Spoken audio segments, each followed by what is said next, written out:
ഒരാളുടെ രോഗമല്ല സത്യത്തിൽ അയാളുടെ ആയുസ് തീരുമാനിക്കുന്നത്.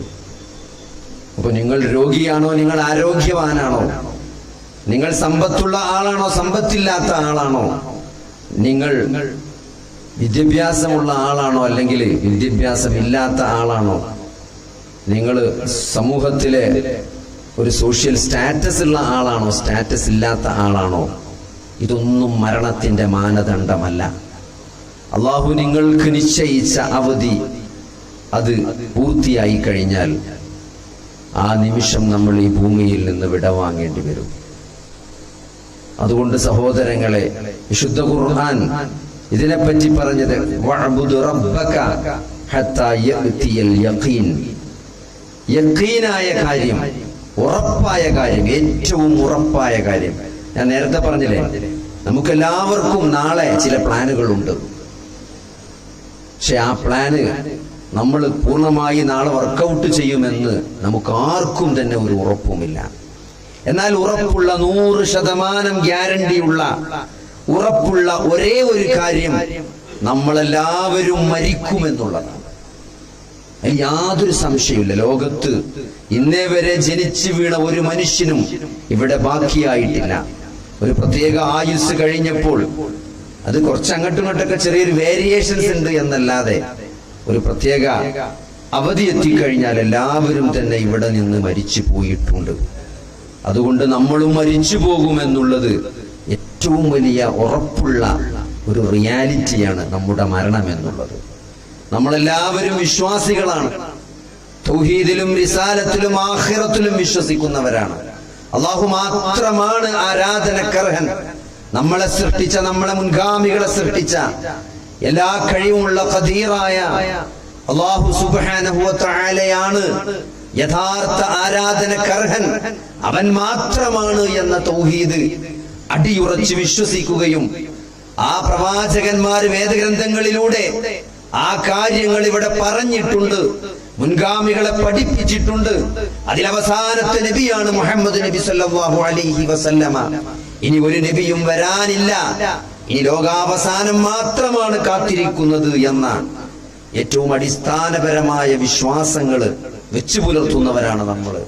അതേപോലെ തന്നെ മരണത്തോടുകൂടി ആരംഭിക്കുന്നതാണ് യഥാർത്ഥ ജീവിതമെന്നും ആഖിറത്ത് എന്നത് അത് വിചാരണയുടെ ഒരു വേദിയാണ് എന്നും നന്മ തിന്മകൾക്ക് രക്ഷയും ശിക്ഷയും ഉണ്ടാകുമെന്നും അതിലാരാണ് നന്മ പ്രവർത്തിച്ചത്, ആരാണ് പ്രവാചകന്മാരെ അനുസരിച്ച് ജീവിച്ചത്, ആരാണ് ശരിയായ തൗഹീദിൽ അടിയുറച്ചുകൊണ്ട് അല്ലാഹുവിനെയും റസൂലിനെയും അനുസരിച്ച് ജീവിച്ചത്, അവർക്ക് മാത്രമാണ് നാളെ പരലോകത്ത് രക്ഷയുള്ളത്, അവർ മാത്രമാണ് ശാശ്വതമായ സ്വർഗത്തിൽ പ്രവേശിക്കുന്നത് എന്ന ഏറ്റവും അടിസ്ഥാനപരമായ ഇസ്ലാമിന്റെ വിശ്വാസം വെച്ച് പുലർത്തുന്ന നമ്മളെ സംബന്ധിച്ചിടത്തോളം മരണമെന്നത് ഏറ്റവും പ്രധാനപ്പെട്ട ഒരു നാഴികക്കല്ല് തന്നെയാണ്.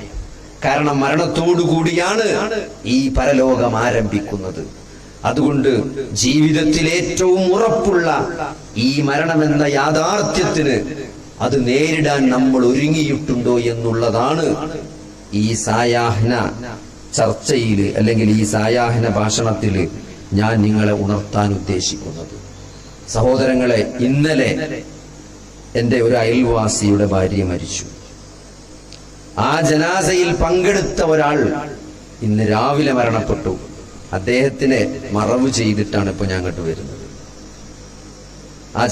ഇന്നലെ മരിച്ച അദ്ദേഹത്തിന്റെ ബന്ധുവിന്റെ ജനാസയുടെ കൂടെ പോയ, അവിടെ എല്ലാവരോടും സംസാരിച്ച അദ്ദേഹത്തിന് അറിയില്ലായിരുന്നു നാളെ ഈ സമയമാകുമ്പോഴേക്ക് ഞാനും ഖബറിലെത്തുമെന്ന് ഒരിക്കലും അദ്ദേഹം വിചാരിച്ചിട്ടുണ്ടാവില്ല. അതുകൊണ്ട് സഹോദരങ്ങളെ, എപ്പോൾ എങ്ങനെ എവിടെ വെച്ചായിരിക്കും ICUവിന്റെ ചെകിടടിപ്പിക്കുന്ന മോണിറ്ററുകളുടെ ബീപ്പ് എന്ന സൗണ്ടിന്റെ നടുവിൽ കിടന്നിട്ടാണോ സഹോദരങ്ങളെ? അതല്ല ചീറിപ്പായുന്ന റോഡിൽ വെച്ചാണോ? അതല്ല സ്വസ്ഥമായി അള്ളാഹുവിന് സുജൂദ് ചെയ്തുകൊണ്ടിരിക്കുമ്പോൾ പള്ളിയിൽ വെച്ചാണോ? അതല്ല വീട്ടിൽ സ്വന്തം ഭാര്യയുടെ തലയിൽ മടിയിൽ തല വെച്ച് ചായ്ച്ചുകൊണ്ടാണോ നമ്മൾ മരിക്കുക എന്ന് നമ്മൾക്കാർക്കും തന്നെ അറിയുകയില്ല. പക്ഷേ ഏതെങ്കിലും ഒരു നിലക്ക് നമ്മൾ ആ മരണത്തെ നേരിടേണ്ടി വരിക തന്നെ ചെയ്യും.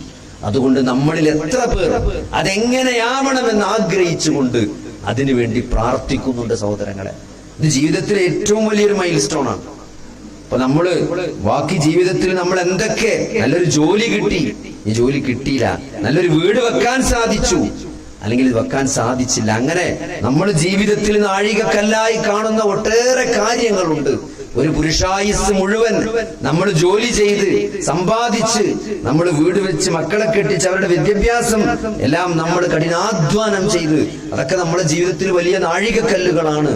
അതിനേക്കാൾ പ്രധാനപ്പെട്ട ഒരു നാഴികക്കല്ലാണ് നമ്മുടെ മരണം എന്നുള്ളത്. അത് എവിടെ വെച്ച് എങ്ങനെയായിരിക്കണം എന്നതിനെ കുറിച്ച് നമുക്ക് വ്യക്തമായ കാഴ്ചപ്പാടുണ്ടായിരിക്കണം. അതിനുവേണ്ടി നമ്മൾ പ്രാർത്ഥിക്കണം, അതിനുവേണ്ടി നമ്മൾ പണിയെടുക്കണം സഹോദരങ്ങളെ. ആ ഖബറിലേക്ക് വെച്ച് എല്ലാവരും പിൻവാങ്ങി പോരുമ്പോ അവിടെ ചോദിക്കുന്ന 3 ചോദ്യങ്ങളിൽ നിന്ന് അത് പ്രസക്തമാണ്.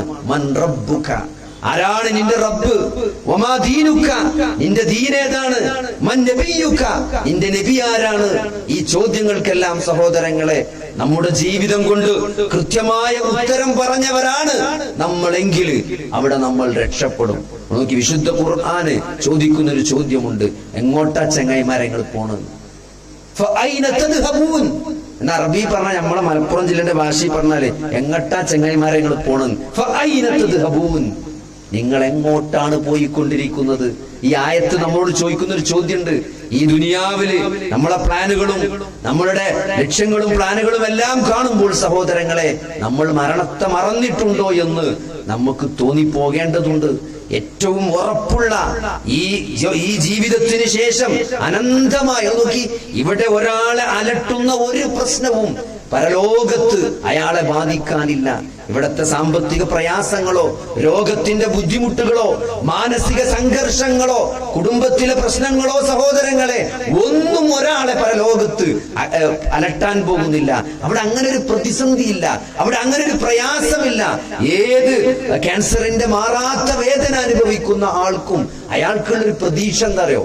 ഈ മരണം എന്നുള്ളത് അയാൾക്കൊരു പ്രതീക്ഷയാണ്. കാരണം അതിനുശേഷം എനിക്ക് വേദനയില്ല എന്നാണ്. ആ മരണത്തിന് ശേഷം ഞാൻ ക്യാൻസറിന്റെ വേദന അനുഭവിക്കുന്നില്ല. അതുകൊണ്ട് സഹോദരങ്ങളെ, മരണത്തെ ഏറ്റവും പോസിറ്റീവായിട്ട് കാണാൻ ജീവിതത്തിലെ പരീക്ഷണങ്ങൾക്കിടയിൽ ഒരു വിശ്വാസിക്ക് സാധിക്കേണ്ടതുണ്ട്. കാരണം മരണം എന്ന് പറഞ്ഞാൽ വിശുദ്ധ ഖുർആൻ അതിനെ പരിചയപ്പെടുത്തുന്നത് അങ്ങനെ തന്നെയാണ്. നമ്മൾ ഓർമ്മിപ്പിക്കാണ്, നിങ്ങൾക്ക് ഒരിക്കലും എന്താണ് ആ മരണത്തിൽ നിന്ന് ഓടി രക്ഷപ്പെടാൻ സാധ്യമല്ല. വിശുദ്ധ ഖുർആനിലെ ആയത്തുകൾ നമ്മളോട് സംസാരിക്കുന്നത് നിങ്ങൾ എവിടെ പോയി ഒളിച്ചാലും എന്താണ്, കെട്ടിയുണ്ടാക്കപ്പെട്ട ശക്തമായ കോട്ടകൾക്കുള്ളിലാണെങ്കിലും മരണം നിങ്ങളെ പിടികൂടുക തന്നെ ചെയ്യും. പിന്നെ നിങ്ങൾ എവിടേക്ക് പോയി എത്ര തന്നെ ആ മരണത്തിൽ നിന്ന് ഓടി അകന്നാലും ആ മരണം നിങ്ങളെ കണ്ടെത്തും. നിങ്ങൾ അതിനെ കണ്ടെത്തുക തന്നെ, നിങ്ങൾ അതിനെ കണ്ടെത്തുക തന്നെ ചെയ്യും എന്നാണ് വിശുദ്ധ ഖുർആൻ നമ്മളെ പഠിപ്പിക്കുന്നത്. അതുകൊണ്ട് ഈ മരണത്തിൽ നിന്ന് ഒരാൾക്കും രക്ഷയില്ല, രക്ഷ സാധ്യമല്ല.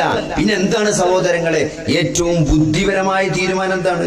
ഒരു ബുദ്ധിയുള്ള ആൾ എന്താണ് ചെയ്യാ?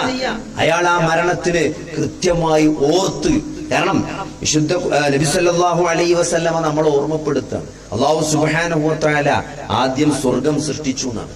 എന്നിട്ട് ആ സ്വർഗത്തിലെ കാര്യങ്ങളും സൗകര്യങ്ങളും ലക്ഷറികളൊക്കെ കണ്ടുവരാൻ വേണ്ടി ജിബ്രീലിനോട് പറയാണ്. അങ്ങനെ ജിബ്രീൽ പോയിട്ട് സ്വർഗം സന്ദർശിച്ച് അതിൽ ലക്ഷറികളൊക്കെ കണ്ടുവന്നിട്ട് ജിബ്രീൽ പറയാണ്, ഈ സ്വർഗത്തെ പറ്റി ആരെങ്കിലും അറിഞ്ഞിട്ടുണ്ടെങ്കിൽ, അതിലെ സുഖ സൗകര്യങ്ങളെ പറ്റി മനസ്സിലാക്കിയിട്ടുണ്ടെങ്കിൽ അയാൾ അതിൽ എത്തുക തന്നെ ചെയ്യുമെന്നാണ്, എത്താനുള്ള പണിയെടുക്കുമെന്നാണ്. അപ്പൊ അല്ലാഹു സുബ്ഹാനഹു വ തആല ആ സ്വർഗത്തെ മനുഷ്യന്റെ ഹവ കൊണ്ട്, ദേഹേച്ഛകൾ കൊണ്ട് ഒന്ന് ആവരണം ചെയ്തു എന്നാണ്. എന്നിട്ട് കാരണം ആ ദേഹേച്ഛയെ അതിജീവിച്ച ആളുകൾക്കാണ് ആ സ്വർഗത്തിലെത്താൻ പറ്റുള്ളൂ. അപ്പൊ ഒന്നും കൂടി ജിബ്രീലിനോട് അത് പോയിട്ട് കണ്ടുവരാൻ പറഞ്ഞു എന്നാണ്. അപ്പൊ ജിബ്രീൽ പറഞ്ഞ എന്താ അറിയോ? ഒരാളും ഇതിൽ എത്തിപ്പെടാൻ നല്ല ഇടങ്ങാറാവുമെന്നാണ് ജിബ്രീൽ അലൈഹിസ്സലാം പറഞ്ഞ മറുപടി. ആ സഹോദരങ്ങളെ, അതുകൊണ്ട് ആ സ്വർഗത്തിൽ എത്തിപ്പെടുക എന്നുള്ളത് ജീവിതത്തിലെ ഏറ്റവും വലിയ നമ്മുടെ ലക്ഷ്യം എന്നുള്ളത് ആ അല്ലാഹുവിനെ കണ്ടുമുട്ടുക എന്നുള്ള, സ്വർഗത്തിലെത്തുക എന്നുള്ള ആ ജീവിതത്തിലെ ഏറ്റവും വലിയ ലക്ഷ്യം, അത് കൈവരിക്കുന്നത് ആരാണ് സഹോദരങ്ങളെ? ഈ ഒരു ചിന്ത കൃത്യമായുള്ള ആളുകൾ. ഇതല്ല ജീവിതം, ഇതല്ല ജീവിതം. ഇതിന് ശേഷമുള്ള മരണത്തിന് ശേഷം വരാനിരിക്കുന്നതാണ് യഥാർത്ഥ ജീവിതമെന്ന് കൃത്യമായി മനസ്സിലാക്കിയ ആളുകൾക്കാണ് സഹോദരങ്ങളെ ആ ഒരു കാഴ്ചപ്പാടിലേക്ക് എത്താൻ സാധിക്കുകയുള്ളൂ. അതുകൊണ്ട് വിശുദ്ധ ഖുർആന് നമ്മളോട് പറയുന്ന ആ കാര്യം നബി സല്ലല്ലാഹു അലൈഹി വസല്ലം പറയണം, അതൈതു നബി സല്ലല്ലാഹു അലൈഹി വസല്ലം. എന്നിട്ട് എന്താണ്, ഒരു ഫഖാല റജുലുൻ മിനൽ അൻസാർ, നബി വന്നു. അപ്പോൾ ഒരു അൻസാരിയായ ഒരാൾ ചോദിക്കാണ്, മനക്കിയസുന്നാസ്, ആരാണ് ജനങ്ങളിൽ ഏറ്റവും ബുദ്ധിമാൻ? നമ്മളെ ഇന്റലിജൻസ്, ഇപ്പൊ ആർട്ടിഫിഷ്യൽ ഇന്റലിജൻസിന്റെ കാലാണ്. അപ്പൊ ഇന്റലിജൻസ് അറിയാത്ത ആരും ഉണ്ടാവില്ല. എന്നാൽ ഏറ്റവും ബുദ്ധിമാൻ, ഏറ്റവും ഇന്റലിജന്റ് ആയ ആൾ ആരാണ് എന്ന് റസൂലുള്ളാഹി സ്വല്ലല്ലാഹു അലൈഹി വസല്ലമയോട് ചോദിക്കാണ്. ഫഖാല അക്സറുഹും ദിക്റൻ ലിൽ മൗത്ത്, മരണത്തെ ഏറ്റവും കൂടുതൽ ഓർക്കുന്ന ആളാണ് ഏറ്റവും ബുദ്ധിമാനായ വ്യക്തി. കാരണം എന്താ അറിയോ,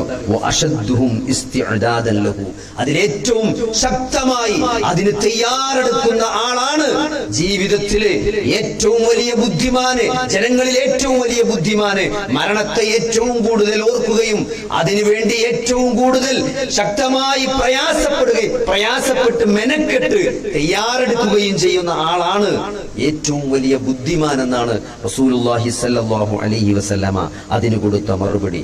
അതുകൊണ്ട് സഹോദരങ്ങളെ, ഈ മരണം എന്നുള്ളത് നമ്മളെല്ലാവരും തീർച്ചയായും അഭിമുഖീകരിക്കാൻ പോകുന്ന ഈ മരണത്തെ ഏറ്റവും നന്നായി നേരിടാൻ, ഏറ്റവും നന്നായി തയ്യാറെടുക്കാൻ അല്ലാഹുവും റസൂലും നമ്മളെ ഉത്ബോധിപ്പിക്കുമ്പോൾ നമ്മൾ ചെയ്യേണ്ട കാര്യങ്ങൾ എന്തൊക്കെയാണ് സഹോദരങ്ങളെ? എങ്ങനെയാണ് നമ്മൾ ആ മരണത്തിന് വേണ്ടി തയ്യാറെടുക്കേണ്ടത്? കുല്ലു നഫ്സിൻ ദാഇഖത്തുൽ മൗത്ത്, എല്ലാ നഫ്സുകളും മരണത്തെ ആസ്വദിക്കുക തന്നെ ചെയ്യും. വഇന്നമാ തുവഫൗന ഉജൂറക്കും യൗമൽ ഖിയാമ, ഖിയാമത്ത് നാളിൽ വെച്ചാണ് നിങ്ങളുടെ പ്രതിഫലം നിങ്ങൾക്ക് പൂർണ്ണമായി നൽകപ്പെടുക. അപ്പൊ ആ ഒരു ബോധം ഈ ദുനിയാവിലെ സഹോദരങ്ങളെ, ഇതൊരു പൂർണ്ണമായ പ്രതിഫലത്തിന്റെ വേദിയല്ല ഈ ദുനിയാവ് എന്നുള്ളത്. ഇതൊരു പരീക്ഷണത്തിന്റെ വേദിയാണ്. ഇത് അള്ളാഹു അനുഗ്രഹങ്ങൾ നൽകിക്കൊണ്ടും പ്രയാസങ്ങൾ നൽകിക്കൊണ്ടും നമ്മളെ പരിശോധിക്കും, നമ്മളെ പരീക്ഷിക്കും. ആ പരീക്ഷണത്തിന്റെ വേദിയാണ് ഈ ദുനിയാവ് എന്ന് ഉള്ള ദുനിയാവിനെ പറ്റിയുള്ള ഏറ്റവും ശരിയായ കാഴ്ചപ്പാടാണ് വിശുദ്ധ ഖുർആൻ നമുക്ക് നൽകുന്നത്. ആളുകളൊക്കെ ഇപ്പൊ ഡിപ്രഷനായി പോയ ആളുകൾ, അല്ലെങ്കിൽ ഡ്രഗ് അഡിക്റ്റ് ആയി പോയ ആളുകൾ, അല്ലെങ്കിൽ ലഹരി ഉപയോഗിക്കുന്ന ആളുകൾ, ജീവിതത്തിൽ കടുത്ത മാനസിക സംഘർഷങ്ങൾ കൂടി വരുന്ന ഒരു കാലഘട്ടത്തിൽ ഇപ്പോ MBBS ഒക്കെ കഴിഞ്ഞിട്ട് PGക്ക് അഡ്മിഷൻ കിട്ടുന്ന ആളുകൾ എക്കാലത്തും ചോദിക്കുക എന്താ വെച്ചാല്, ഇപ്പൊ ഇതിനാണ് സ്കോപ്പ് എന്നാണ് ചോദിക്കുക ആൾക്കാരെ. ഇപ്പൊ ഏത് സ്പെഷ്യാലിറ്റിക്കാണ് സ്കോപ്പ്? ഇപ്പൊ നമ്മളൊക്കെ പഠിച്ചിരുന്ന കാലത്ത് പറയും റേഡിയോളജിക്കാണ് സ്കോപ്പ്, അല്ലെങ്കിൽ മെഡിസിനാണ് സ്കോപ്പ്. അന്ന് കാർഡിയോളജിസ്റ്റ് ആണ് ഏറ്റവും വലിയ ഡോക്ടർ പറഞ്ഞാല്. ഡോക്ടർമാരിൽ തന്നെ ഒരു സ്റ്റാറ്റസ് ഉണ്ടാവുമല്ലോ. അപ്പൊ ആൾക്കാർക്ക് കാർഡിയോളജി എടുക്കാനാണ് പൂതി ഉണ്ടാകുക. അപ്പൊ കാർഡിയോളജിക്ക് പോകണമെങ്കിൽ ആദ്യം മെഡിസിൻ എടുക്കണം. അപ്പൊ മെഡിസിനാണ് എപ്പോഴും ഒരു ഗ്ലാമർ ഉണ്ടാകുക. അപ്പൊ നല്ല റാങ്ക് കിട്ടിയാള് അങ്ങനെ ഗ്ലാമറുള്ള ആൾ എടുക്കുക. അപ്പൊ ഓരോ കാലത്തും ഓരോ ട്രെൻഡ് ഉണ്ട്. ഇപ്പോ കുറെ കാലമില്ല, ഇപ്പോ പരിശോധിച്ചു വരുമ്പം ഇനിയുള്ളൊരു ഫ്യൂച്ചർ എന്തിനാ ചോദിച്ചാൽ ഇനി സൈക്യാട്രിക് ആണെന്നാ പറയുന്നത്. കാരണം ആളുകളൊക്കെ കടുത്ത മാനസിക സംഘർഷത്തിലാണ്. വളരെയധികം ആളുകൾ വിഷാദത്തിലും അതേപോലെ തന്നെ മാനസികമായ പ്രയാസങ്ങളും സഹിച്ചുകൊണ്ട് ജീവിക്കാണ്.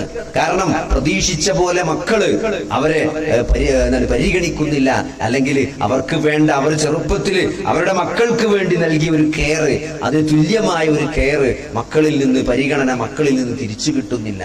ഭാര്യക്ക് ഭർത്താവിൽ നിന്ന് എന്ത് ചെയ്യുന്നില്ല, വേണ്ട ഒരു പ്രതീക്ഷയും പരിഗണനയും സ്നേഹവും ഒന്നും കിട്ടില്ല. അങ്ങനെ ആളുകളെല്ലാവരും നിരാശരായി കഴിയുന്ന പല ആളുകളും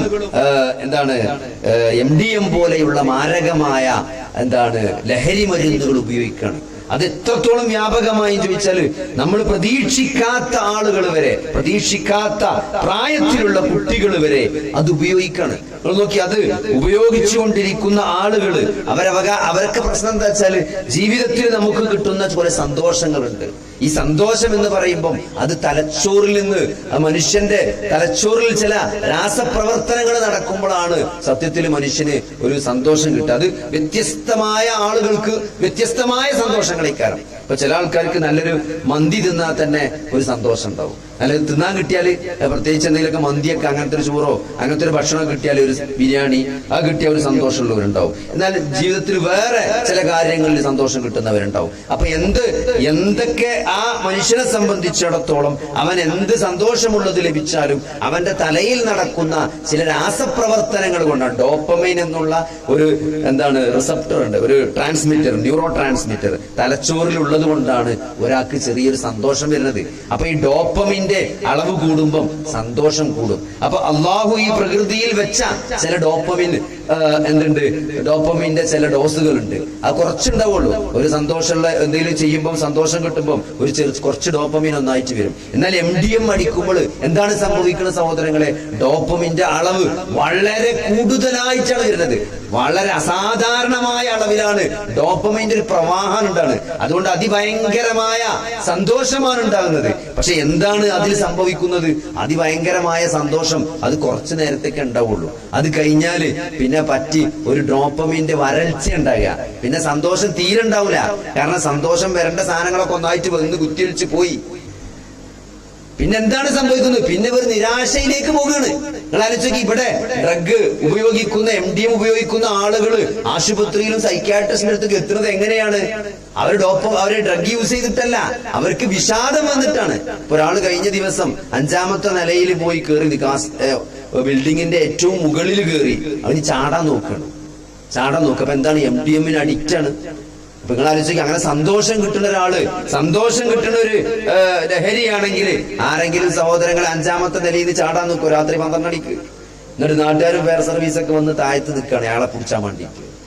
അങ്ങനെ അയാളെ ബാപ്പാന്റെ ഫോണിക്ക് വിളിച്ച് പറഞ്ഞു, ഞങ്ങളെ മകൻ ഇതിന്റെ മേലെ കയറിക്കില്ല.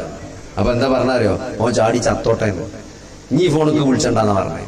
കാരണം ഓനെ ഞാൻ ഒഴിവാക്കിയാണ്, ഓനെ കൊണ്ട് ഞാൻ കുടുങ്ങിക്കണം, അവനെ കൊണ്ട് അത്രയും മുൽമുണ്ട്, ഓന്റെ കാര്യം പറഞ്ഞ ഈ ഫോണിക്ക് വിളിച്ചണ്ടാന്ന്. അതിന് മാത്രം പോകുന്നൊരു മകനെ, സഹോദരങ്ങളെ, അങ്ങനെ ഒരു മകനെ പറ്റി ഒരു പിതാവ് പറയുന്നുണ്ടെങ്കിൽ അവൻ എത്രത്തോളം മുൽമുണ്ടാക്കിയിട്ടുണ്ടാവും. നിങ്ങൾ ആലോചിക്കുക. അങ്ങനെ സന്തോഷം കിട്ടുകയാണെങ്കിൽ സഹോദരങ്ങളെ പെരിയ കുത്തിരിക്കല്ലേ ചെയ്യാ. അല്ലെങ്കിൽ ആരെങ്കിലും 5ാമത്തെ നിലന്റെ മേലെ കയറി ഞാൻ ചാടുന്നറിയോ? അതെന്തുകൊണ്ടാണ്? നിരാശ കൊണ്ടാണ്. അപ്പൊ അള്ളാഹു സഹോദരങ്ങളെ മനുഷ്യനെ സൃഷ്ടിച്ച, മനുഷ്യന്റെ തലച്ചോറിലെ രാസമാറ്റങ്ങളെ സംവിധാനം ചെയ്ത ആ അള്ളാഹുവിനറിയാം അതിന്റെ ഡിസൈൻ എന്താണെന്ന്. അതുകൊണ്ടാണ് അതിന് കൃത്യമായിട്ടാണ് അള്ളാഹു ഹലാലും ഹറാമും കൃത്യമായി പ്രവാചകന്മാരിലൂടെ പഠിപ്പിച്ചത്. ഇന്നത് ചെയ്യരുത്, ലഹരി അത് എത്ര ചെറുതാണെങ്കിലും അത് ഹറാമാണ്, അത് നിഷിദ്ധമാണ്. മദ്യം അതിലെത്ര നന്മയുണ്ടെങ്കിലും അത് ചികിത്സയ്ക്ക് വേണ്ടി പോലും ഒരു തുള്ളിയും ഉപയോഗിക്കാൻ ഇസ്ലാം അനുവദിക്കുന്നില്ല. ലഹരിന്റെ കാഴ്ചപ്പാട്, ലഹരിന്റെ വിഷയത്തിൽ ഇസ്ലാമിന് കൃത്യമായ കാഴ്ചപ്പാടുണ്ട്. മരുന്നാന്ന് പറഞ്ഞിട്ട് പോലും ഒരു തുള്ളി ഉപയോഗിക്കരുത് എന്നാണ്, അതിൽ ഖൈറില്ല എന്നാണ് അല്ലാഹുവിന്റെ റസൂൽ സല്ലല്ലാഹു അലൈഹി വസല്ലമ നമ്മളെ പഠിപ്പിച്ചത്. അതുകൊണ്ട് നോക്കി സഹോദരങ്ങളെ, ഇവിടെ സന്തോഷം കിട്ടാൻ വേണ്ടിയിട്ട് ആളുകൾ കൃത്യമായി എത്തിപ്പെടുന്ന, ജീവിതത്തിലെ സാഹചര്യങ്ങളിൽ നിന്ന്, പ്രയാസങ്ങളിൽ നിന്ന് ഒളിച്ചോടാൻ വേണ്ടി, മാനസിക സംഘർഷങ്ങളിൽ നിന്ന് രക്ഷപ്പെടാൻ വേണ്ടി ലഹരി ഉപയോഗിക്കുന്ന ആളുകൾ അവസാനം എത്തിച്ചേരുന്നത് ആത്മഹത്യയുടെ തുരത്തുകളിലാണ്, അല്ലെങ്കിൽ ജീവിതത്തിന്റെ നിരാശ പൂണ്ട ഇരുണ്ട കോണുകളിലേക്കാണ് അവസാനം ഇവർ എത്തിപ്പെടുന്നത് എന്ന ഏറ്റവും വലിയ യാഥാർത്ഥ്യം നമ്മൾ തിരിച്ചറിയേണ്ടതുണ്ട് സഹോദരങ്ങളെ. ഇപ്പൊ ഇന്നലെ ഒരാൾ പറയണ, ഒരു ഡോക്ടറിനോട് പറഞ്ഞാണ്, ഇങ്ങനെ കുറെ ആസ്പത്രി ഉണ്ടാക്കിയിട്ടൊന്നും വലിയ ഭാവില്ല. ഇനി ഉണ്ടാക്കേണ്ടത് ഈ ഡ്രഗ് അഡിക്റ്റായ ആളുകളെ റീഹാബിലിറ്റേറ്റ് ചെയ്യാനുള്ള വലിയ വലിയ ഫ്ലാറ്റുകളും വലിയ അങ്ങനത്തെ റിസോർട്ടുകളൊക്കെയാണ്. കാരണം ഇവിടുത്തെ പൈസക്കാര മക്കളും മുഴുവൻ എന്തായിരിക്കും, എല്ലാ വീട്ടിലും ഓരോരുത്തരുണ്ടാവുന്ന പറയുന്നത്. കുറച്ച് കഴിയുമ്പോൾ ഒരു 10-15 കൊല്ലം കഴിയുമ്പോൾ അപ്പോ അവർക്കൊക്കെ ഒന്നും എല്ലാവർക്കും കുതിരവട്ടത്തും പൂങ്കളയിലും അലയന്മാരി ഇവിടെ വെട്ടത്തൊന്നും പോയി കിടക്കാൻ പറ്റില്ല. അവിടെ ഒന്നും സ്ഥലമില്ല. എപ്പം തന്നെ 400 ആൾക്കാരെ ജയില് മാരിയാണ് അവിടെയൊക്കെ. ഒക്കെ ഫ്ലഡഡ് ആയി നിൽക്കുകയാണ്. അപ്പൊ കായുള്ളവന് നല്ലൊരു സ്ഥലം വേണ്ടി വരും. അങ്ങനത്തെ സാധനം ഇപ്പൊ തന്നെ ഉണ്ടാക്കി വെച്ചാല് നമുക്ക് ക്ലിക്കാവുന്ന പറയണേ. ഞാൻ പറഞ്ഞതരോ, ഇത് അത് നമ്മൾക്ക് വരാനിരിക്കുന്ന വലിയ ദുരന്തങ്ങളുടെ ഒരു നേർക്കാഴ്ചയാണ് ഈ വരച്ചു കാട്ടുന്നത്. ആരോടും ചോദിച്ചു, ഈ ഫീൽഡിൽ നിൽക്കുന്ന ആരോടും ചോദിച്ചു, അത്രയും ഭീകരമായ അവസ്ഥയിലേക്കാണ് ആളുകളുടെ മാനസിക സംഘർഷങ്ങൾ. ചെറിയ കുട്ടികൾ മുതൽ പ്രായഭേദമില്ലാതെ നമ്മൾ ദീനുണ്ട് എന്ന് വിചാരിക്കുന്ന 5 നേരം പള്ളിയിൽ വരുന്ന ആളുകൾ പോലും ഇത് ഉപയോഗിക്കുന്നു എന്ന് പറയുമ്പോൾ ഇതിന്റെ ഒരു ഭീകരത എത്രയാണ് സഹോദരങ്ങളെ. അതുകൊണ്ട് എങ്ങനെയാണ് ഈ മാനസിക സംഘർഷങ്ങളിൽ നിന്ന് എങ്ങനെയാണ് നമുക്ക് രക്ഷപ്പെടാൻ സാധിക്കുക? അതുകൊണ്ട് സഹോദരങ്ങളെ, വിശുദ്ധ ഖുർആൻ വരച്ചു കാട്ടുന്ന പ്രവാചകന്മാരിലൂടെ, വേദഗ്രന്ഥങ്ങളിലൂടെ മനുഷ്യന്റെ തലച്ചോറിനെ സംവിധാനിച്ച, മനുഷ്യ ശരീരത്തെ സൃഷ്ടിച്ച ആ അള്ളാഹു ഡിസൈൻ ചെയ്ത ഒരു സോഫ്റ്റ്വെയർ ഉണ്ട്. അതാണ് ഇസ്ലാം, അതാണ് ഇസ്ലാമിക ശരീഅത്ത്. അത് മാത്രമേ സഹോദരങ്ങളെ ഏറ്റവും പ്രോപ്പറായിട്ട് ഈ ഡിവൈസിൽ വർക്ക് ചെയ്യുള്ളൂ. അതാണ് ഇതിന്റെ സോഫ്റ്റ്വെയർ. ആ സോഫ്റ്റ്വെയർ അല്ലാത്ത എന്തൊന്നും ഇട്ടാലും സഹോദരങ്ങളെ ഇതിന് ഡാമേജ് വരും, ഇതിന് പരിക്ക് വരും. അതുകൊണ്ട് സഹോദരങ്ങളെ, അള്ളാഹുവിന്റെ റസൂല് എന്തൊക്കെ പഠിപ്പിച്ചോ, അള്ളാഹു എന്തൊക്കെ നന്മയാണ് എന്ന് നമുക്ക് അറിയിച്ചു തന്നോ, അത് മാത്രമാണ് നന്മ. അള്ളാഹുവിന്റെ റസൂല് എന്തൊക്കെ തിന്മയാണ്, എന്തൊക്കെ ഹറാമാണ് എന്ന് പഠിപ്പിച്ചോ, അതൊക്കെ ഹറാമാണ് സഹോദരങ്ങളെ. അതിലേക്കുള്ള വഴികളും ഹറാമാണ്. അതിനൊരു അവ്യക്തതയില്ല, ഒരു അവ്യക്തതയില്ല. ഇന്നൽ ഹറാമ ബയ്യിനുൻ വ ഇന്നൽ ഹലാല ബയ്യിനുൻ. ഹദീസാണ്. ഇമാം നബിയുടെ 40 ഹദീസുകൾ എല്ലാവരും പഠിക്കുന്ന ഹദീസാണ്. ഹറാം ബയ്യിനാണ്, ഹലാലും ബയ്യിനാണ്. അത്രയും വ്യക്തമാണത്. ഒരു അവ്യക്തതയില്ല ഹറാമിന്റെയും ഹലാലിന്റെയും വിഷയത്തിൽ. ഇസ്ലാമിലെ ഹലാലുകളും ഹറാമുകളും വളരെ ക്ലിയർ ആണ്. പക്ഷേ ഒരു കുറച്ച് ക്ലാരിറ്റി കുറഞ്ഞൊരു ഭാഗമുണ്ട്. ഹറാമാണോ ഹലാലാണോ എന്നറിയാത്ത കുറച്ച് ഏരിയുള്ളൂ ക്ലാരിറ്റി ഇല്ലാത്ത. എന്താണ് നിലപാട്? ആ ക്ലാരിറ്റി ഇല്ലാത്ത ഭാഗത്തേക്ക് പോകരുത്. അതാണ് ഏറ്റവും തഖ്വയുള്ള ആളുടെ നിലപാട്. അതിലേക്ക് നിങ്ങൾ അടുക്കരുത്. കാരണം അവിടെ ക്ലാരിറ്റി കുറവുണ്ട്. നമ്മൾ ഹറാമിൽ ചെന്ന് ചാടാൻ സാധ്യതയുണ്ട്. അതുകൊണ്ട് തഖ്വയുള്ള ആളെ സംബന്ധിച്ചിടത്തോളം ആ ഭാഗത്തേക്ക് അയാൾ പോവുകയില്ല, അത് അയാൾ ഉപേക്ഷിക്കുകയാണ്. വ്യക്തമായി ഹലാലാണെന്ന് ബോധ്യമുള്ള കാര്യങ്ങൾ എടുക്കുകയും വ്യക്തമായി ഹറാമാണ് എന്നറിവുള്ള വിഷയങ്ങൾ ഉപേക്ഷിക്കുന്നതോടൊപ്പം സംശയമാണ്, ഹറാമാണെന്ന് സംശയമുള്ള കാര്യങ്ങൾ പോലും അയാൾ ഉപേക്ഷിക്കാൻ തയ്യാറാകും. കാരണം എന്താ? കാരണം എന്തിനാണ് ഇപ്പൊ ഞാൻ ആ ഹറാം എടുക്കുന്നത്? അല്ലെങ്കിൽ സംശയമുള്ള ഹറാമാണോ എന്ന് സംശയമുള്ള അവ്യക്തതയുള്ള കാര്യം ഇപ്പൊ ഞാൻ എന്തിനാണ് ചെയ്യുന്നത്? ഈ ദുനിയാവിൽ എനിക്ക് താൽക്കാലികമായി ചില നേട്ടങ്ങളുണ്ട് എന്നതുകൊണ്ടാണ്. എന്നാൽ സഹോദരങ്ങളെ, ഈ ദുനിയാവ് എന്ന് പറഞ്ഞത് ഒരു ഗ്യാരണ്ടിയും ഇല്ലാത്ത, നിങ്ങൾക്കൊരു ഗ്യാരണ്ടിയും നൽകാത്ത ഒരു വസ്തുവാണ്. അവിടെ ഇവിടെ എന്തൊരു ലാഭം ഉണ്ടാക്കിയാലും സഹോദരങ്ങളെ അതിനൊരു ആയുസ്സുണ്ട്. നിങ്ങൾ എത്ര കോടികൾ സമ്പാദിച്ചാലും ആ കോടികൾ മുഴുവൻ നിങ്ങളെ കൊണ്ട് ഉപയോഗിച്ച് തീർക്കാൻ സാധ്യമല്ല. അത് ഒന്നും ഒരു എഫർട്ട് കൊടുക്കാത്ത, ഒരു എഫർട്ട് നിങ്ങളെ അധ്വാനത്തിലേക്ക് തിരിഞ്ഞു നോക്കാത്ത നിങ്ങളുടെ മക്കൾ അത് അനന്തരമെടുത്തു പോകും. നിങ്ങൾക്ക് ഒരിക്കലും കൊണ്ടുപോകാൻ പറ്റൂല. അത് ചില ആളുകൾ ഓരി വെച്ചെടുക്കും. അതൊരിക്കലും നിങ്ങൾക്ക് വേണ്ടി. ഇവിടെ നോക്കി, ഒരു കഴിഞ്ഞ 100 വർഷത്തെ ടോപ്പ് മുതലാളിമാരുടെ ചരിത്രങ്ങളെ ചുറ്റുമുള്ള, നിങ്ങൾക്ക് 10 കിലോമീറ്റർ ചുറ്റുള്ള മുതലാളിമാരെ ഒരു ലിസ്റ്റ്, കഴിഞ്ഞ 50 കൊല്ലത്തെ മുതലാളിമാരെ ലിസ്റ്റ് എടുത്ത് നോക്കി നിങ്ങൾ.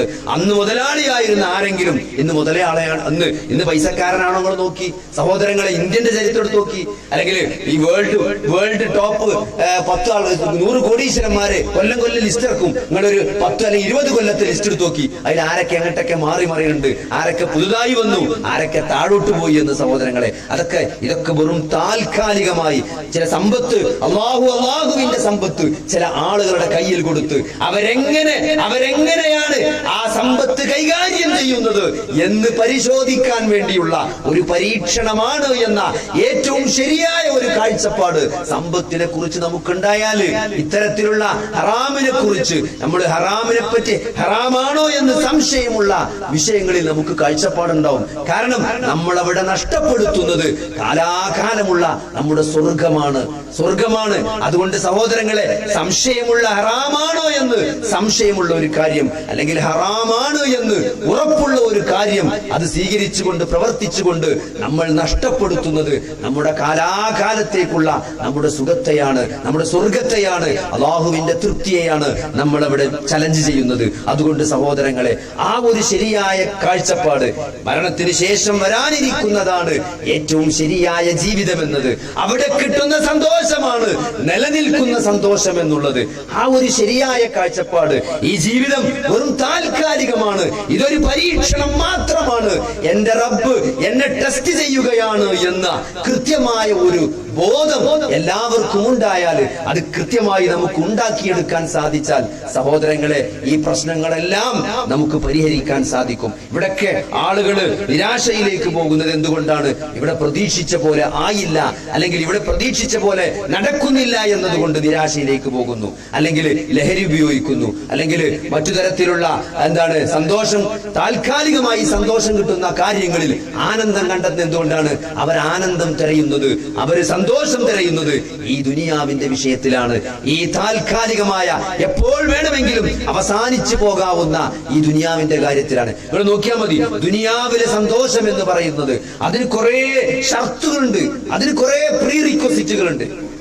ഇപ്പോ നല്ല നമ്മൾ ടൂർ പോകണമെന്ന് വിചാരിച്ച എല്ലായിടത്തുള്ളാണ്, എല്ലാവരും ടൂർ പോവുകയാണ്. അപ്പൊ അങ്ങനത്തെ ഒരു കാലഘട്ടമാണ്. എല്ലാവരും വെക്കേഷൻ ആകുമ്പോഴും അല്ലെങ്കിൽ ഞായറാഴ്ചയും ശനിയാഴ്ച കൊയ്വ് കിട്ടിയാല് അവിടുന്ന് പോയി, ഓല് പോയി, ഇവര് പോയി, നമുക്ക് എന്നാ പോയി, നമ്മളെ വാപ്പ ഞങ്ങളെന്താ എങ്ങോട്ട് കൊണ്ടുപോകാത്ത എന്ന് ചോദിച്ച് നമ്മളെ കുട്ടികളെ നമ്മളോട് ചോദിക്കാണ്. കാരണം അവര് പോയി, മറ്റൊരു പോയി, ഒരു ഡൽഹിക്കാണ് പോയത്, ഇവർ കാശ്മീർക്ക് 10 ദിവസം പോയി, ഒരു പൈസ ഉള്ള ദുബായിക്ക് 10 ദിവസം പോയി, നമ്മൾ ഒരു ഊട്ടിക്കൊന്നും പോയിട്ടില്ലല്ലോ വാപ്പ എന്ന് പറഞ്ഞ ആ കേട്ടാ വാപ്പാരുണ്ടാവുമ്പോഴേ. സഹോദരങ്ങളെ, എന്താണ് ദുനിയാവിൽ നിങ്ങൾ നല്ല ഒരു കാശ്മീർ 10 ദിവസത്തെ കാശ്മീർ ടൂറിന് നമ്മൾ പ്ലാൻ ചെയ്തു. ഇവിടുന്ന് അങ്ങോട്ട് നമ്മൾ ട്രെയിനിന് പോവുക. നല്ല രാജധാനി പുതിയ എന്തൊരു ട്രെയിൻ ഇറങ്ങിയിട്ടില്ലേ, എന്തൊരു ട്രെയിൻ ഉണ്ട് ഇപ്പൊ പുതിയ, ആ ട്രെയിനിൽ നമ്മൾ ഇവിടെ അങ്ങോട്ട് ഡൽഹിക്ക് പോവുക. എന്നിട്ട് അവിടുന്ന് ഇങ്ങോട്ട് നമുക്ക് വിമാനത്തില്, കാരണം യാത്ര കഴിഞ്ഞ് വരുമ്പോ ഭയങ്കര ചടപ്പേ കാരണം, അപ്പൊ വിമാനത്തിൽ പോരാനാ നല്ലത്, വേമ്പെടുത്തുമല്ലോ. എന്നിട്ട് നമ്മൾ ഇങ്ങോട്ട് ഫ്ലൈറ്റും ബുക്ക് ചെയ്ത് എല്ലാം സെറ്റാക്കി നമ്മൾ പറഞ്ഞ അടുത്ത വെക്കേഷനിൽ നമ്മൾ ഡൽഹിക്ക് ട്രെയിനിൽ പോവും. നമ്മൾ ഡൽഹിയും എല്ലാം കണ്ട്, കാശ്മീരും മനാലി എല്ലാം കണ്ട് നമ്മൾ തിരിച്ചിങ്ങോട്ട് ഒരു 15 ടൂറൊക്കെ പ്ലാൻ ചെയ്തു. സഹോദരങ്ങളെ, ടൂർ പോണീന്റെ തലേന്ന് വാപ്പാക്ക് ഒരു നെഞ്ചുവേദന. ആലോചിച്ച് നോക്കി, വാപ്പാക്ക് ഒരു നെഞ്ഞുവേദന. വാപ്പ അങ്ങനെ ECG എടുത്തു, അറ്റാക്കാണ്, ആൻജിയോപ്ലാസ്റ്റി ഒക്കെ ചെയ്ത് ICU ആൻജിയോപ്ലാസ്റ്റിക്കും വേണ്ടി ആ ICUക്ക് ഇങ്ങനെ കയറ്റാൻ വേണ്ടി നിൽക്കും, അല്ലെങ്കിൽ കാത്തലാബിക്ക് കയറ്റാൻ നിൽക്കുമ്പോ സഹോദരങ്ങളെ, അപ്പൊ നാളത്തെ നമ്മൾ ഡ്രസ് എടുത്ത് വെച്ചിട്ടുണ്ട്, ഒരാഴ്ച മുമ്പ് തന്നെ നമ്മൾ ബാഗൊക്കെ കെട്ടിവെച്ചിട്ടുണ്ട്. പക്ഷെ ആർക്കും അതിലൊരു താല്പര്യം ഉണ്ടാവില്ല. നാളെ ടൂർ പോകണമെന്ന് അവിടെ ഒരു ആഗ്രഹം ഉണ്ടാവില്ല. വാപ്പ തിരിച്ചു വന്നാൽ മതി, അല്ലെങ്കിൽ എന്റെ ഉമ്മ അസുഖമില്ലാതെ, അസുഖം മാറി എത്രയും പെട്ടെന്ന് കാശ്മീർ പോയില്ലും വേണ്ടില്ല, എങ്ങോട്ട് പോയില്ലും വേണ്ട, അതൊന്നും വേണ്ട. അല്ലെങ്കിൽ ആ സുഖങ്ങളൊന്നും നമുക്കൊരു സുഖമായി തോന്നുകയില്ല. നമ്മൾ നല്ലൊരു ഭക്ഷണം ഓർഡർ ചെയ്തു, നമ്മൾ നല്ലൊരു ഫുഡ് ഓർഡർ ചെയ്തു, അത് വൈകുന്നേരം കൊണ്ടുവന്ന് അത് തിന്നാനുള്ള സാധനം കുറച്ച് ഓതിയിട്ട് ഏഷസ്കരിച്ച് വന്നിട്ട് തിന്നാറിന് അങ്ങനെ പൊട്ടിക്കാതെ വെച്ചേക്കാണ്. പൊട്ടിക്കണിന്റെ ഏഷസ്കരിച്ച് വരുമ്പം എന്ത് ചെയ്തു, നമ്മളെ കുട്ടി കോണിമൊന്ന് വീണിട്ട് 5ാമത്തെ 6ാമത്തെ സ്റ്റെപ്പ് താഴത്തേക്ക് വീണിട്ട് ചോര വന്ന്, അല്ലെങ്കിൽ ബോധം നഷ്ടപ്പെട്ട് അപസ്മാരം ഉണ്ടായിട്ട് ഇങ്ങനെ കിടക്കുമ്പോൾ ആ ഭക്ഷണപ്പൊതി സഹോദരങ്ങളെ, ആ കുട്ടിന്റെ കാര്യം തീരുമാനമാകാതെ തുറക്കപ്പെടൂല. ആ ഭക്ഷണം ആർക്കും വേണ്ട. അവിടെ ആ ഭക്ഷണത്തിനൊരു ടേസ്റ്റ് ഉണ്ടാവില്ല. എന്തേ സഹോദരങ്ങളെ, ആ ഭക്ഷണം നമ്മൾ വിചാരിച്ച ഭക്ഷണമല്ലേ, ആ ഭക്ഷണത്തിന് അതേ ടേസ്റ്റ് അല്ലേ? എന്തുകൊണ്ട് നമുക്കത് ടേസ്റ്റ് ഇല്ലാതായി? എന്തുകൊണ്ട് അതിനോടുള്ള താല്പര്യം പോയി? അതെന്താ വെച്ചാല്, ഈ ദുനിയാവിലെ സുഖങ്ങൾക്ക് അള്ളാഹു കുറെ ഷർത്തൊക്കെ നിശ്ചയിച്ചിട്ടുണ്ട്. അതിന് കുറെ ഷർത്തൊക്കെ ഉണ്ട്. അതൊക്കെ ഒത്തുവരുമ്പോഴേ അതിന് സന്തോഷം ഉണ്ടാവുള്ളൂ. അതുകൊണ്ട് എന്നാൽ പരലോകത്തെ സന്തോഷം എന്നുള്ളത് അത് അള്ളാഹുവിന്റെ ഔദാര്യമാണ്. അത് സഹോദരങ്ങളെ, അത് അള്ളാഹുവിന്റെ അനുഗ്രഹമാണ്. അത് ഇവിടെ പ്രയാസങ്ങൾ സഹിച്ച, ഇവിടെ അള്ളാഹുവിനെയും റസൂലിനെയും വഴിപ്പെട്ട് ജീവിച്ച ആളുകൾക്ക് മാത്രം ഉള്ള ആ സന്തോഷമാണ്. റഹീമായ അള്ളാഹുവിന്റെ 99% കാരുണ്യവും കാത്തിരിക്കുന്നത് ആ പരലോകത്ത് വിശ്വാസികൾക്ക് വേണ്ടി മാത്രമാണ്. ആ കാരുണ്യത്തിന്റെ ഭാഗമാണ് ആ സന്തോഷം എന്നുള്ളത്. അതുകൊണ്ട് സഹോദരങ്ങളെ, അതായിരിക്കണം ഒരു വിശ്വാസിയുടെ ലക്ഷ്യം എന്നുള്ളത്. സന്തോഷത്തെ കുറിച്ചുള്ള കാഴ്ചപ്പാടതാണ്. ഒന്ന് നമസ്കരിക്കുമ്പോൾ, ഒരു ഇബാദത്ത് ചെയ്യുമ്പോൾ, ഒരു സൽക്കർമ്മം ചെയ്യുമ്പോൾ, അള്ളാഹുവിനെയും റസൂലിനെയും അനുസരിക്കുമ്പോഴാണ് ഒരു വിശ്വാസിക്ക് സന്തോഷം ഉണ്ടാകേണ്ടത്. ഒരു ഹറാമ് ചെയ്യുമ്പോൾ, ഒരു ഹറാമ് പ്രവർത്തിക്കുമ്പോൾ, അല്ലെങ്കിൽ ഒരു ഹറാമ് കാണുമ്പോൾ, അപ്പോഴാണ് സഹോദരങ്ങളെ ഒരു സത്യവിശ്വാസിക്ക് പ്രയാസം ഉണ്ടാകേണ്ടത്. അതിനാണ് നമ്മൾ ദുഃഖിക്കേണ്ടത്, അതിനാണ് നമ്മൾ പ്രയാസപ്പെടേണ്ടത്. നമ്മൾ എന്തെങ്കിലും ഒരു സാമ്പത്തിക നഷ്ടം, ബിസിനസ്സിൽ ചെറിയൊരു നഷ്ടം വന്നു, അല്ലെങ്കിൽ ഒരു കുട്ടിക്ക് എന്തെങ്കിലും ഒരു അസുഖം വന്നു, അതൊരിക്കലും ഒരു വിശ്വാസിയെ തളർത്താൻ പാടില്ല. കാരണം ഒരു വിശ്വാസിയെ സംബന്ധിച്ചിടത്തോളം അതൊക്കെ അവന് മുതൽക്കൂട്ടാണ്. മുഅ്മിനിന്റെ കാര്യം എന്തൊരു അത്ഭുതമാണ് സഹോദരങ്ങളെ. അവനൊരു മുള്ളുകുത്തിയാൽ പോലും അതിൽ പ്രതിഫലമുണ്ടെന്നാണ്. അവനെ ബാധിക്കുന്ന ഏതൊരു പ്രയാസത്തിനും അവന് പ്രതിഫലമുണ്ട്. നിങ്ങൾ നോക്കി, ഒരു ക്യാൻസർ വന്ന് 25 വയസ്സ് 26 വയസ്സായി അല്ലെങ്കിൽ 32 വയസ്സ് കല്യാണം കഴിഞ്ഞ് ഒരു കുട്ടിക്കായി നിൽക്കുന്ന ഒരാളുടെ ഒരു കുടുംബനാഥന് അദ്ദേഹത്തിന് ഒരു ലുക്കീമിയ വരികയാണ്. ചികിത്സിച്ച് ഭേദമാക്കാൻ പറ്റാത്ത ഒരു 4th സ്റ്റേജിൽ ഒരു ക്യാൻസർ. ഇപ്പൊ കഴിഞ്ഞ ദിവസം ഒരാൾ പറയാണ്, ഈ വലിയനാക്ക് ഇറച്ചി തിന്ന് 2 ദിവസം കഴിഞ്ഞതിന്റെ പിറ്റേന്ന് വയറുവേദന. സ്വാഭാവികമായ ആൾക്കാരെന്താ വിചാരിച്ചാ ആ 2-3 ദിവസമൊക്കെ ബീഫ് തിന്നോണ്ട് ഗ്യാസ് കയറിയതാണെന്ന് വിചാരിച്ചു. പക്ഷെ 2 ദിവസമായിട്ട് മാറുന്നില്ല, ഗ്യാസിന്റെ ഗുളിക കുടിച്ചിട്ട് മാറുന്നില്ല. സ്കാൻ ചെയ്തപ്പം ചെറുകുടലിൽ വലിയൊരു മുഴയുണ്ട് എന്നാണ് പറയുന്നത്. ചെറുകുടലിൽ മുഴയുണ്ട്. അപ്പൊ സഹോദരങ്ങളെ, ആ ഒരു മാറാത്ത അല്ലെങ്കിൽ ചികിത്സിച്ച് മാറ്റാൻ സാധ്യമല്ലാത്ത ഒരു സ്റ്റേജിൽ നമുക്കൊരു അസുഖമുണ്ട് എന്ന് പറയുമ്പോൾ നമ്മുടെ മാനസികാവസ്ഥ എന്തായിരിക്കും? നമ്മുടെ മാനസികാവസ്ഥ എന്തായിരിക്കും? ഇതാ, നിങ്ങൾക്ക് ഒരു 4 മാസത്തെ ആയുസ് അല്ലെങ്കിൽ ഒരു 3 മാസം കൂടി നിങ്ങൾ ജീവിക്കുള്ളൂ. മെഡിക്കൽ സയൻസിന്റെ ഭാഷയിൽ പറഞ്ഞാൽ ഇത് 4th സ്റ്റേജ് ആണ്. ഈ ക്യാൻസർ എല്ലാ സ്ഥലത്തേക്കും പടർന്നു പിടിച്ചിട്ടുണ്ട്. ഇതിന് ചികിത്സയില്ല. നിങ്ങൾ പെയിൻ പാലിയേറ്റീവിൽ പോയിട്ട് വേദനയ്ക്ക് എന്തെങ്കിലും മരുന്ന് കൊടുത്ത് നല്ലൊരു എന്താണ് ഒരു ഡെത്ത് തയ്യാറാവുക എന്നാണ് ഡോക്ടർ നൽകിയ സൂചന എന്ന് പറയുമ്പോൾ സഹോദരങ്ങളെ, അത് നമുക്കാകുമ്പോൾ നമ്മുടെ നിലപാട് എന്താണ്? നമുക്ക് കൃത്യമായ നിലപാട് വേണം. ഇന്നല്ലെങ്കിൽ നാളെ നമ്മൾ മരിക്കുമെന്ന് കൃത്യമായിട്ട് ഒരു ന്യൂസ് നമുക്ക് വന്നാൽ, ഇന്ന അസുഖമുണ്ട്, മാറാത്ത അസുഖമുണ്ട്, ജീവിതത്തിൽ പ്രതീക്ഷയില്ല എന്ന് നമ്മളോട് പറയപ്പെട്ടാൽ നമുക്കതിൽ കൃത്യമായ ഒരു കാഴ്ചപ്പാട് വേണം സഹോദരങ്ങളെ. അവിടെ തളരേണ്ടവനല്ല വിശ്വാസി. മരണവുമായി ഏറ്റവും കൂടുതൽ ബന്ധപ്പെട്ട, മരണത്തിന് ഏറ്റവും കൂടുതൽ സാക്ഷിയായ ഒരു സുഹൃത്തായ ഡോക്ടർ പറയാണ്, ഞാൻ കാണുമ്പം ഏറ്റവും കൂടുതൽ മരണത്തെ ഫേസ് ചെയ്യുന്ന ആ ന്യൂസ് ആളുകൾക്ക് അവതരിപ്പിക്കുമ്പോൾ, അല്ലെങ്കിൽ ആ മരണത്തിന്റെ ഏറ്റവും അവസാന ഘട്ടത്തിൽ വെച്ച് ഏറ്റവും കൂടുതൽ രോഗികളെ കാണുമ്പോഴൊക്കെ അതിൽ വിശ്വാസികളായ ആളുകളാണ് പലപ്പോഴും അവർ പ്രയാസപ്പെടുന്നത്. അവരാണ് മറ്റുള്ളവരെക്കാൾ കൂടുതൽ അസ്വസ്ഥരാകുന്നത് എന്ന് സുഹൃത്തായ ഒരു ഡോക്ടർ പറഞ്ഞപ്പോൾ ഞാൻ കുറെ ആലോചിച്ച സഹോദരങ്ങളെ, എന്തുകൊണ്ടായിരിക്കും അങ്ങനെ വിശ്വാസികളായ ആളുകൾക്ക് അങ്ങനെ ഒരു പ്രയാസം വരുന്നത്? മരണം എന്ന് ക്യാൻസർ ആണ്, ഇനി ചികിത്സ ഇല്ല, ഇനി ട്യൂബിട്ട് ഭക്ഷണം കൊടുക്കുക, അതേപോലെ അത്യാവശ്യം പാലിയേറ്റീവായിട്ടുള്ള ചില കാര്യങ്ങൾ ചെയ്യുക എന്നതിനപ്പുറം നിങ്ങൾക്ക് ചികിത്സയില്ല എന്ന ഒരു ന്യൂസ് പറയുമ്പോൾ നമ്മൾ എന്തുകൊണ്ടാണ് സഹോദരങ്ങളെ അസ്വസ്ഥരാകുന്നത്? ഇന്നല്ലെങ്കിൽ നാളെ മരിക്കേണ്ട സഹോദരങ്ങളെ. ഡെത്ത് കഫേ എന്നുള്ള കൺസെപ്റ്റ് വരെയാണ്. ഡെത്ത് കഫേ എന്താണ്? എങ്ങനെ ചികിത്സിച്ചാലും മാറാത്ത അസുഖമുള്ള ആളുകള് അവർക്ക് ഒരു കഫേ ഉണ്ടാക്കിയിട്ട് അവർക്ക് നല്ല കോഫിയൊക്കെ കൊടുത്തിട്ട് അവരടുത്ത് ഇരുന്നിട്ട് അവരുമായി മരണത്തെപ്പറ്റി ചർച്ച ചെയ്യാം. എങ്ങനെ മരിക്കണം, മക്കളൊക്കെ വിളിച്ചൂട്ടി, അല്ലെങ്കിൽ നിങ്ങൾ ആലോചിച്ച് നോക്കി, ഇന്ന് രാത്രിയോടുകൂടി അല്ലെങ്കിൽ നാളെ സുബയോടുകൂടി നമ്മൾ മരിക്കുമെന്ന് ഉറപ്പാണ് എന്ന ഒരു സിറ്റുവേഷൻ വരികയാണെങ്കിൽ നമ്മുടെ നിലപാട് എന്തായിരിക്കും സഹോദരങ്ങളെ? നിങ്ങൾ ആലോചിച്ച്, നിങ്ങളുടെ മനസ്സിലേക്ക് എന്താണ് വരിക? എന്റെ മനസ്സിലേക്ക് എന്താ വരിക? നാളെ സുബഹി നമസ്കരിക്കാൻ ഞാൻ ഉണ്ടാകില്ല എന്ന് ഉറപ്പുണ്ടെങ്കിൽ എന്റെ ചിന്ത എന്തായിരിക്കും? ഞാൻ അക്രമം ചെയ്ത കുറെ ആളുകൾ എന്റെ മനസ്സിലേക്ക് ഓടി വരും.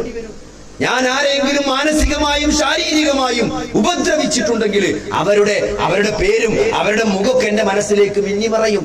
ഞാൻ ആരുടെങ്കിലും വല്ല ധനവും അനാവശ്യമായി അല്ലെങ്കിൽ ഹറാമായിട്ട് ഞാൻ അപഹരിച്ചെടുത്തിട്ടുണ്ടെങ്കിൽ ആ ആളുകളുടെ ലിസ്റ്റ്, പേര് എന്റെ മനസ്സിലേക്ക് വരും.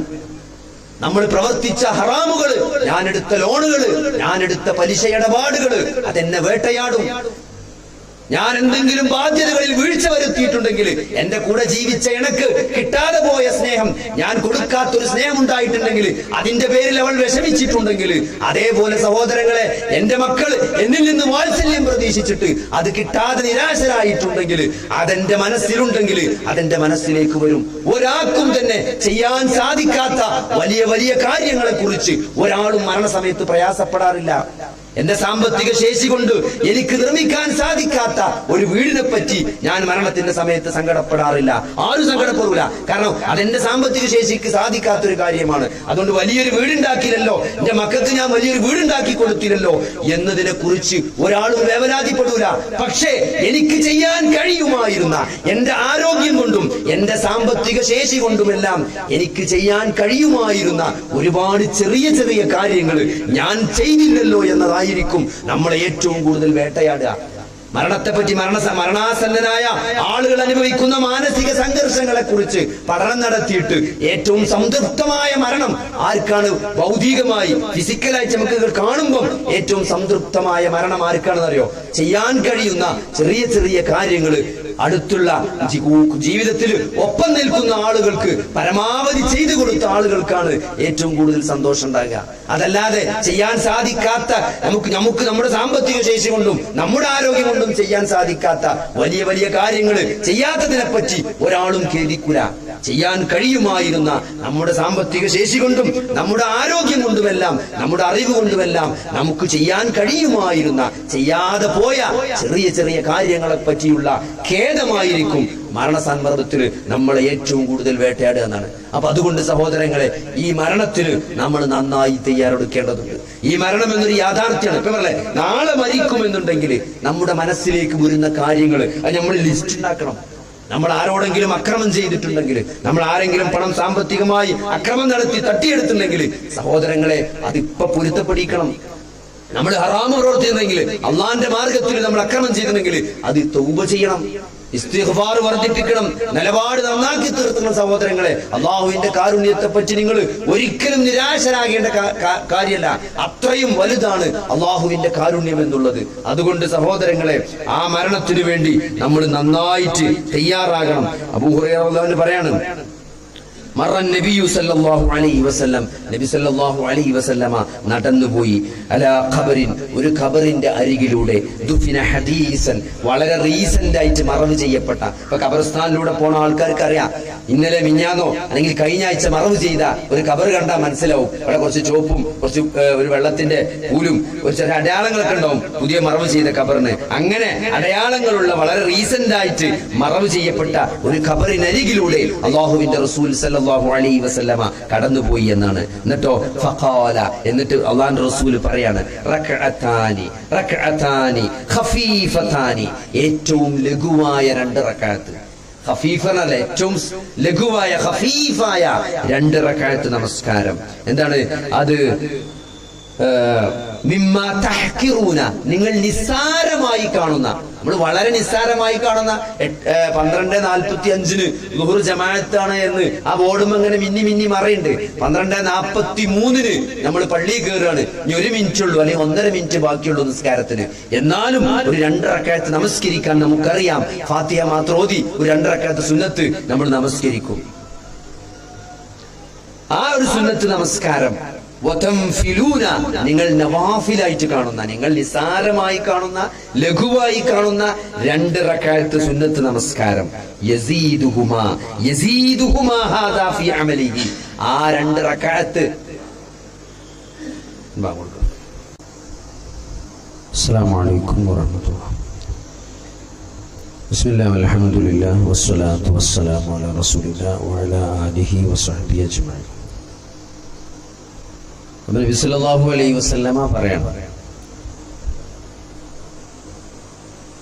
2 റക്അത്ത്, നമ്മൾ വളരെ നിസ്സാരമായിട്ട് കാണുന്ന 2 റക്അത്ത് നമസ്കാരം, ആ നമസ്കാരമാണ് ഈ ഖബറിലുള്ള ആളുകൾ നിങ്ങൾക്ക് വേണ്ടി വർദ്ധിപ്പിക്കാൻ ഉദ്ദേശിക്കുന്നത്. അഥവാ ആ ഖബറിലുള്ള ആളുകൾ ഏറ്റവും കൂടുതൽ ആഗ്രഹിച്ചു കൊണ്ടിരിക്കുന്നത് അതാണ്.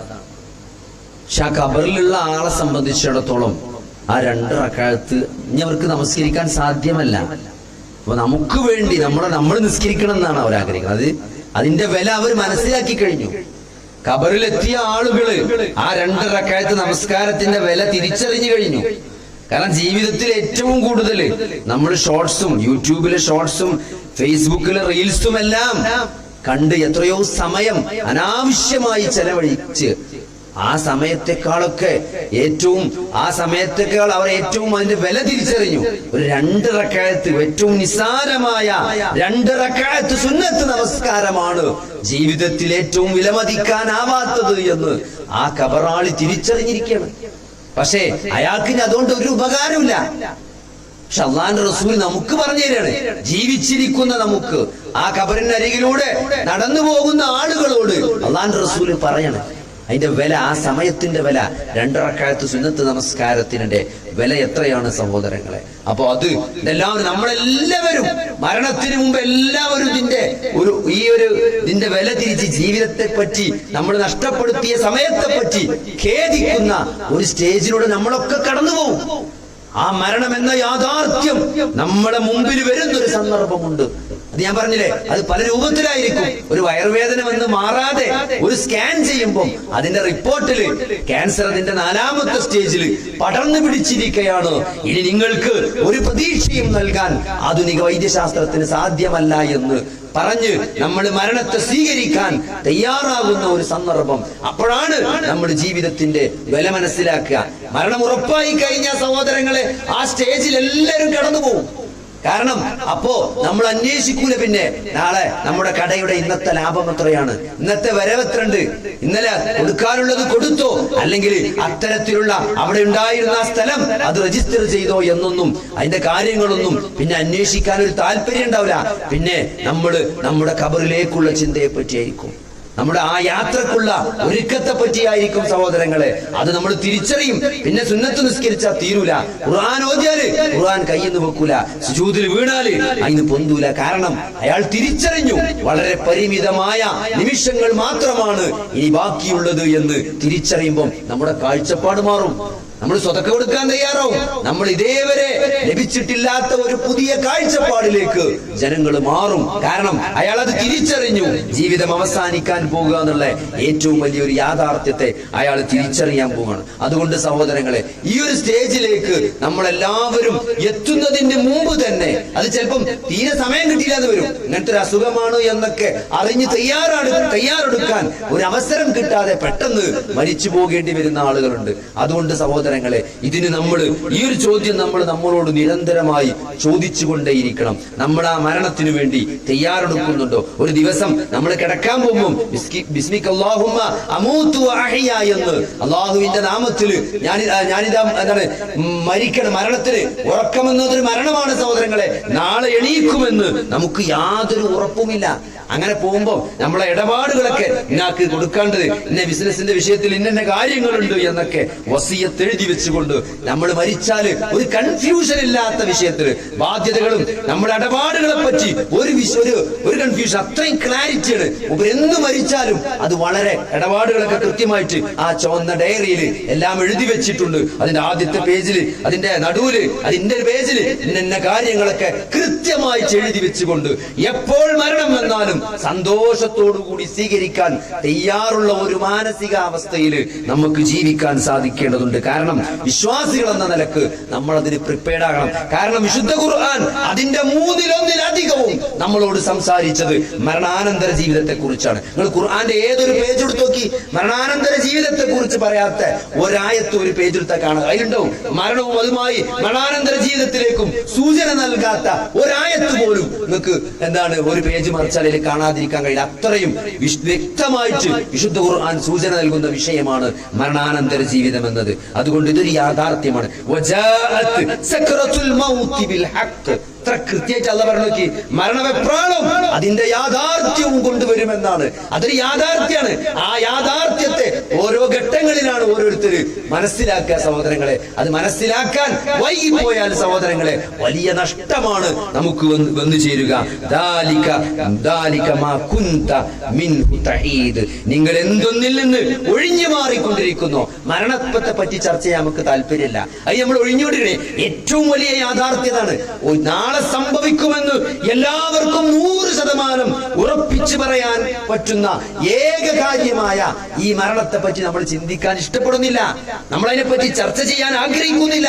നമ്മൾ അതിനു വേണ്ടി ആ ഒരു ലെവലില് മരിക്കും എന്ന് പറയല്ലാതെ നാളെ മരിച്ചാൽ എന്തൊക്കെ നമ്മൾ തയ്യാറെടുക്കേണ്ടതുണ്ട് എന്നുള്ള ഒരു നല്ലൊരു കൃത്യമായ ഒരു പ്ലാന് നമ്മൾ ഉണ്ടാക്കാൻ നമ്മൾ തയ്യാറാകുന്നില്ല. കാരണം നമ്മൾ അതിൽ നിന്ന് ഒഴിഞ്ഞു മാറിക്കൊണ്ടിരിക്കുകയാണ്. ആ ഒഴിഞ്ഞു മാറിക്കൊണ്ടിരിക്കുന്ന മരണം അത് സക്രത്തുൽ മൗത്ത്, മരണവെപ്രാളം അത് യാഥാർത്ഥ്യവും കൊണ്ടുവരുമെന്ന് സൂറത്തു ഖാഫിലൂടെ അള്ളാഹു നമ്മളെ ഓർമ്മപ്പെടുത്തുകയാണ് സഹോദരങ്ങളെ. അതുകൊണ്ട് ഈ മരണത്തെ അഭിമുഖീകരിക്കാൻ നമുക്കുള്ള പ്രതിസന്ധി എന്താണെന്ന് എന്താണ് നമുക്ക് ഇത്ര പ്രശ്നം? നമുക്ക് ഈ ദുനിയാവിൽ നിന്ന് പോകാൻ താല്പര്യമില്ല.